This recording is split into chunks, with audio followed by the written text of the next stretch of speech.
Olá, boa noite e seja bem-vindo ao Brasil em Pauta. O Brasil reúne uma lista de parques nacionais que podem ser visitados em todas as épocas do ano. São cachoeiras, cânions, diversos tipos de vegetação e paisagens deslumbrantes. Ao todo, eles representam 9% do território brasileiro e estão sob a guarda do Instituto Chico Mendes de Conservação da Biodiversidade. Para nos falar um pouco mais sobre este trabalho, eu recebo hoje o presidente do ICMBio, Homero Cerqueira. Seja muito bem-vindo aqui ao Brasil em Pauta, presidente. Obrigado, boa noite. O Brasil é considerado um país mega diverso, com essa diversidade de fauna, flora. Isso está no radar do ICMBio, quer dizer, como um princípio norteador ali, ser responsável por um Brasil que tem tanta diversidade natural, biológica, de seres vivos e espécies vegetais? Sim. Nós temos 334 parques, unidades de conservação no Brasil, e engloba os 6 biomas que o Brasil nós temos. E é muito importante, a gente está dando um foco bem maior no norte, que é o bioma amazônica legal, que são 9 estados da Amazônia Legal, e é uma preservação que a gente está constantemente preservando a fauna, a flora, e são 9,1% do território e 14% na área marítima. E agora, no mês de março, tem uma novidade interessante aí, que vão chegar espécies de aves de fora para o Brasil, não é isso? Exatamente. A gente vai agora, dia 27, a gente foi dia 27 de fevereiro para a Alemanha, e dia 3 a gente chega com 50 espécimes de ararinhas azuis. É uma espécie que estava em extinção na natureza, só tinha em cativeiro, em torno de 180, e a gente vem trazendo da Alemanha essas espécies para ser reintroduzida na Caatinga novamente. Vai ser em Curaçá. Curaçá é a chegada nós vamos receber as ararinhas. Isso ali na divisa entre Pernambuco e Bahia? Fica entre Petrolina e Curaçá, que fica ao sul de Pernambuco e ao norte da Bahia. Então vai ser um evento muito importante, e a mensagem que a gente traz aí é o combate ao tráfico de animais, combate ao tráfico ilegal de animais, que aquela comunidade, a gente vai ter uma educação ambiental muito importante para toda a comunidade e levantar lá a visitação das espécies, quando elas forem introduzidas na natureza. E o Brasil vai receber também um aporte de uma organização não governamental alemã para esse trabalho como um todo? Exatamente. A empresa ACTP, ela vai, além de passar as camisetas, 7.500 camisetas para aquela comunidade, ela vai todo ano dar um aporte de R$500 mil para comprar o material. Em contrapartida, o município ele tem que cuidar da educação ambiental, o combate ao tráfico de animais naquela região, para preservar essa espécime que é a ararinha azul. Perfeito. Então, a gente pode dizer que esse trabalho do ICMBio, ele envolve muito essa questão da gestão, da manutenção, da preservação dessas 334 unidades de conservação que existem federais no país. É uma missão complexa? Muito complexa. Existem conflitos em todas as unidades. E a gente, para esse governo, nós estamos minimizando os conflitos, mediando alguns conflitos e gerindo todas as unidades. São 334 no Brasil inteiro, em todos os biomas que o Brasil tem. Como é que está essa questão das unidades de conservação em termos de ampliação? É um processo complexo você criar uma unidade de conservação, pelo que eu estudei aqui para fazer a entrevista com o senhor. Como é que está essa análise? Há a possibilidade de se criarem mais unidades de conservação nesse governo? Como é que está esse processo? Não, o processo de criação de uma unidade de conservação, ele se dá só para o projeto de lei, mediante projeto de lei. E primeiro você faz um estudo daquela área, o que vai ser, qual que é o objetivo da unidade de conservação? O tamanho dela, a categoria que vai ser, para cada categoria você vai proteger um bioma, ou vai ser a fauna, a flora, ou a cultura, mas a gente não tem intenção de criar nenhuma unidade de conservação durante esse governo. Nós temos 64 áreas preservadas no Brasil inteiro. Diferente de outros países, que é 8% de área preservada. Nós temos 64 florestas preservadas no Brasil. Então, não há uma necessidade de criarmos novas unidades neste momento. Nós não temos um estudo para a criação, e sim para alguns ajustes das unidades que já foram criadas. Esses ajustes envolvem, por exemplo, promover o desenvolvimento econômico associado à preservação ambiental nessas unidades? Exatamente. Nós não podemos ter uma unidade fechada. Por quê? Porque toda vez que nós fechamos uma unidade e você não tem condições de, numa unidade, fazer uma proteção total se você não trazer a população para conhecer aquela unidade. Toda vez que você traz a população para conhecer, ela protege. Quando não conhece, ela não faz, não tem o pertencimento daquela unidade. Então, a ideia deste governo é fazer com que as pessoas conheçam as unidades. Quanto mais ela conhece, mais ela protege. Para ver a beleza da natureza, dos cânions, das cachoeiras, do bioma, focar nas aves, nos pássaros, na natureza, e esse é o objetivo nosso. É nesse contexto que a gente pode citar, por exemplo, a portaria que permite a pesca esportiva nas unidades de conservação, lembrando que vão existir regras para essa pesca esportiva, que as próprias unidades de conservação vão criar, mas é nesse contexto de associar o desenvolvimento econômico, já que pode atrair mais turistas, com a preservação ambiental? Exatamente. A Portaria 91 de 2020, que estabeleceu regras para a pesca esportiva, que é a pesca de pescar e soltar as espécies. O que acontece? A gente vai estabelecer o plano de manejo, permitindo as espécies que não podem ser, os locais que não podem ser feito a pesca esportiva e os locais que podem ser. Só nas unidades de uso sustentável. Essa é a ideia nossa, mas estabelecendo regra. E quando a pessoa vai lá, faz a pesca esportiva, ela tem o desenvolvimento naquele local. Ela desenvolve aquele local, a pessoa vai poder vender um atrativo das comunidades locais, ela vai trazer mais turista para aquele local e o turista vendo aquilo lá, preserva e desenvolve economicamente aquele local.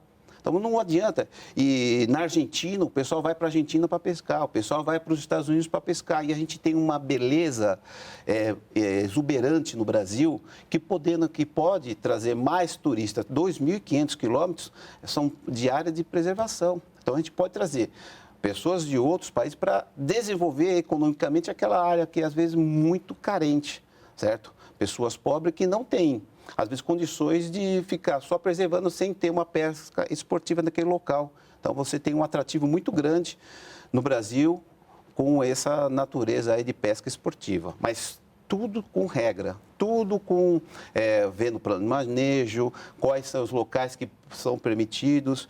E é dessa forma que a gente vai estar caminhando. Perfeito.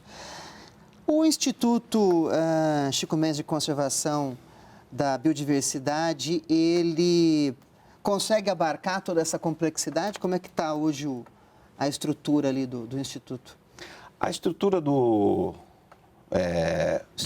ICMBio, ela consegue abarcar por conta da reengenharia que nós estamos criando.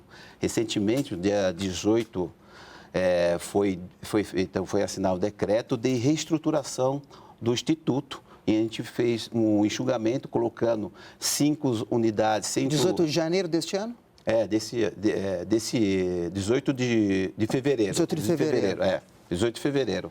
O presidente assinou o decreto, onde você reduz aí 5 regionais, certo? Gerentes regionais em cada área do Brasil. Para dar o enxugamento. Além disso, nós estamos fazendo uma reengenharia. Em cada unidade de conservação, nós estamos fazendo um núcleo de gestão integrado. Então, não vão ter um chefe em cada área, a gente vai ter um núcleo que vai poder administrar aquela unidade. Muitas das vezes, existe um mosaico, que são várias unidades, uma do lado da outra. Então, nessa, nós colocamos um núcleo de gestão integrado ou uma unidade avançada, tudo ligado a um gerente regional. Então, nós estamos enxugando a administração do Instituto para dar mais eficiência e eficácia na administração daquela unidade de conservação. Otimizando a gestão. Otimizando a gestão por meio de tecnologia, por meio de monitoramento, por meio de satélites que nós fazemos essa gestão. E essa possibilidade de ser fundido o ICMBio ao IBAMA, esse estudo ainda continua no contexto do Ministério do Meio Ambiente? Como é que está essa questão? Não, mas o IBAMA tem uma outra finalidade, tem um outro objetivo. Uma outra vertente. Ele tem outra vertente. E o nosso instituto ele foi criado para preservação da unidade de conservação, do biomas. Federais. Então, se fosse feito um estudo, o presidente não teria assinado esse decreto de reestruturação do próprio instituto, né? Presidente, a conversa está boa, tem muitos assuntos, a gente já volta. Eu volto em instantes com o presidente do Instituto Chico Mendes de Conservação da Biodiversidade, Homero Cerqueira. Não saia daí.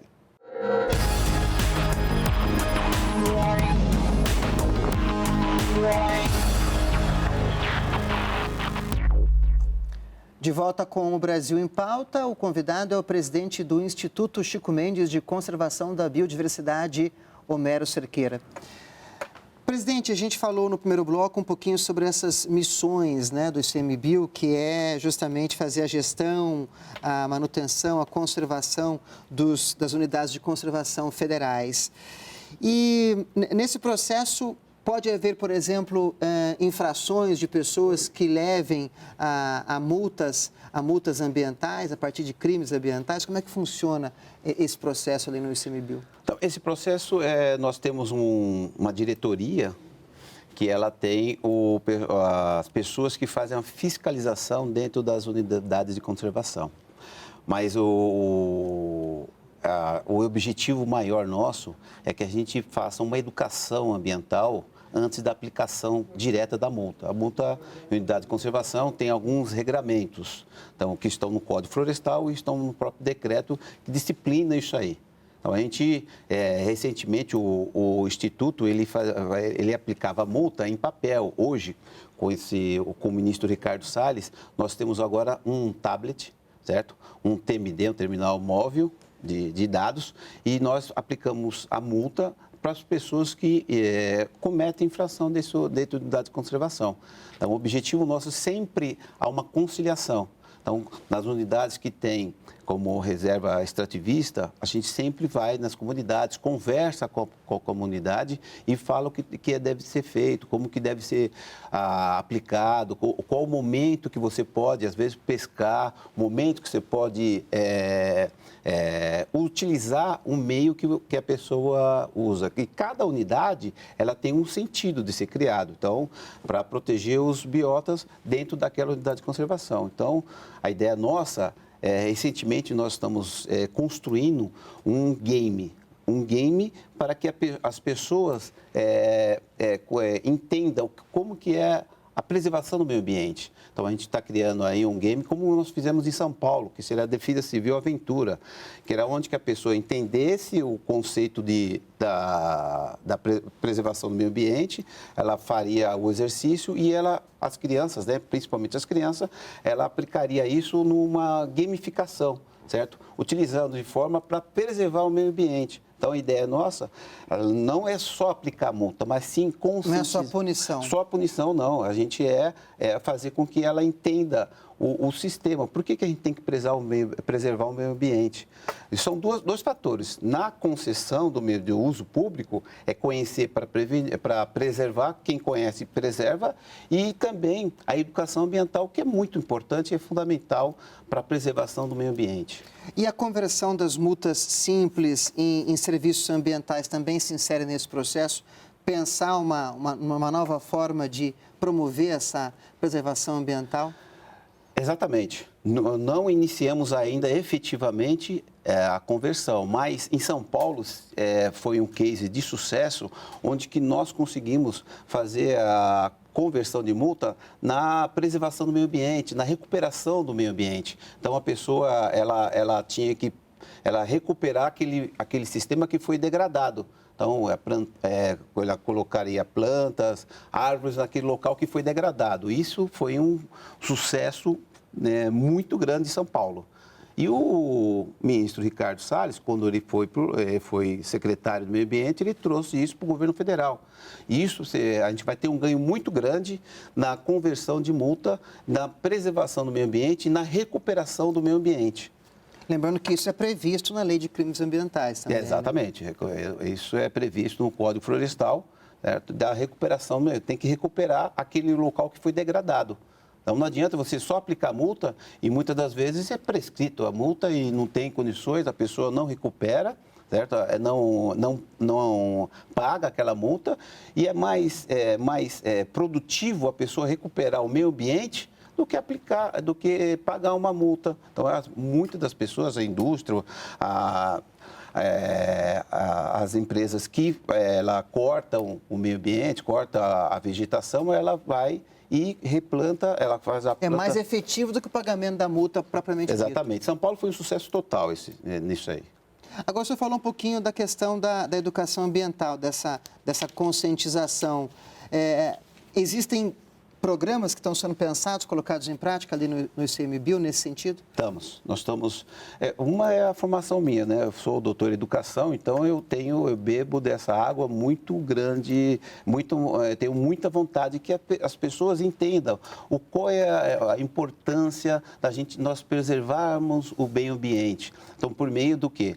No meio de um game que a gente está pensando em construir, nós vamos construir, em que todas as pessoas do Brasil inteiro, ela pode entender como que faz para preservar. Além disso, temos os programas que a gente vai levar em todas as escolas de forma eficiente naquele local onde que está muito degradado. Então, a ideia nossa é juntar onde que está degradado com o meio ambiente e fazer a fiscalização. Porque não adianta só fazer a fiscalização, existe um complexo muito grande para fazer com que aquilo diminua o desmatamento. Perfeito. Existem unidades de conservação federais no país que têm a exploração dos serviços nessas unidades passada para a iniciativa privada. Esse modelo funciona bem, pelo que eu vejo, não é, presidente? É fantástico. Nós temos aqui um exemplo como Iguaçu. Iguaçu desenvolveu o que Desde 98, a iniciativa privada explora serviços ali no parque. É concessão do uso público, só Sim. É concessão. A gente não vai privatizar, a gente vai conceder o uso daquele lugar para as pessoas. A gestão, manutenção do parque é tudo ICMBio. O concessionário ele vai fazer a manutenção do brigadista, a limpeza, todo aquele serviço que o Estado... que o governo federal fazia, a concessionária vai fazer. E a gente só fica na gestão e na fiscalização.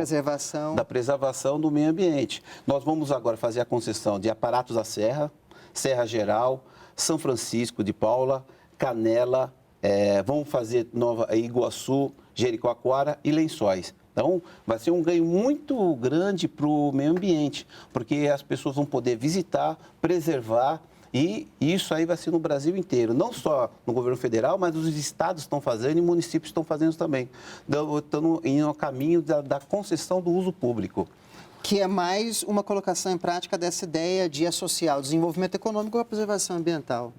Com a sustentabilidade daquela unidade, em que as pessoas, cada R$1 aplicado no orçamento de concessão é recuperado R$15 na comunidade local, no bairro. Então, as pessoas vão poder vender vai ter uma economia local, ela vai poder trabalhar nos hotéis, vai poder ser guia, vão poder... Arranjos produtivos sustentáveis. Exatamente, geração econômica vai aumentar cada vez mais. E as pessoas vão preservar porque aquilo aumenta o sustento. O Brasil é o maior potencial de ecoturismo do mundo. Então, a gente tem que caminhar para da concessão do uso público nas unidades de conservação. E essas unidades que já têm esse serviço explorado pela iniciativa privada atraem muitos turistas. O Parque Nacional do Iguaçu, por exemplo, é um case de sucesso nesse sentido. No ano passado, teve um recorde de turistas estrangeiros. Parque Nacional do Tijuca, no Rio de Janeiro, também, né? Então, o Parque Nacional do Tijuca, Fernando Noronha, Iguaçu, aumentou 20%, 2019 para 19 para 18. Exatamente, 20% no Brasil. E a ideia nossa é aumentar cada vez mais. Muitos turistas estrangeiros estão vindo para o Brasil para conhecer a natureza, a beleza que nós temos. Até porque esse é um ativo do Brasil no exterior, né? Exatamente. O Brasil, ele é conhecido pela nossa beleza natural. Então, as pessoas vêm para o Brasil para conhecer. Um outro dado importante, Iguaçu, nós temos o centro de pesquisa. E lá aumentou a quantidade de animais que temos lá, que é a onça pintada. Então, dobrou a quantidade que estava sendo extinta. Então, aumentou,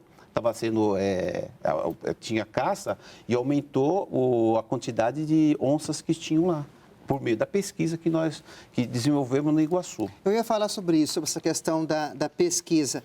Essa é uma outra vertente de trabalho forte do ICMBio também. Exatamente. O ICMBio, ele tem um monitoramento da biodiversidade. Então, tanto da fauna como da flora, nós fazemos uma pesquisa e um monitoramento para verificar quais são as espécies que estão em extinção. E Iguaçu foi feito um trabalho forte, tá, para dobrar a quantidade de onça pintada. Agora, o que a gente está fazendo foi um trabalho das ararinhas. A gente viu que estava em extinção, houve um trabalho que foi feito anteriormente e agora conseguimos, com 50 espécimes, chegar ao Brasil e cada ano a Alemanha vai trazer mais. Então, isso é feito por meio da pesquisa, do monitoramento, do acompanhamento do biota que temos nos biomas. Nesse trabalho que o senhor desenvolve ali na frente do ICMBio e considerando essa complexidade do meio ambiente no Brasil, a gente pode dizer que o Brasil está numa linha de frente nessa questão da preservação ambiental, na conservação da biodiversidade no mundo? Eu acredito que nós estamos cada vez mais avançando nesse caminho, porque não adianta você preservar o meio ambiente fechando totalmente aquele local, aquela unidade. Você tem que abrir, certo? E abrindo para você visitar, abrindo para você poder fazer o manejo da madeira, né? Que é nas flonas que nós temos. O Brasil está cada vez mais indo ao objetivo que é a sustentabilidade. Não adianta só fechar aquela unidade. Você tem que fazer com que olhar para as populações locais para que elas possam desenvolver também, porque ela só tem aquilo lá, a floresta, e ela tem que tirar o sustento da floresta. Como que ela faz isso? Ela preservando. Se ela acabar com tudo, a gente não vai ter uma economia, não vai ter o desenvolvimento daquelas comunidades tradicionais, aquela do ribeirinho, das comunidades que estão em torno.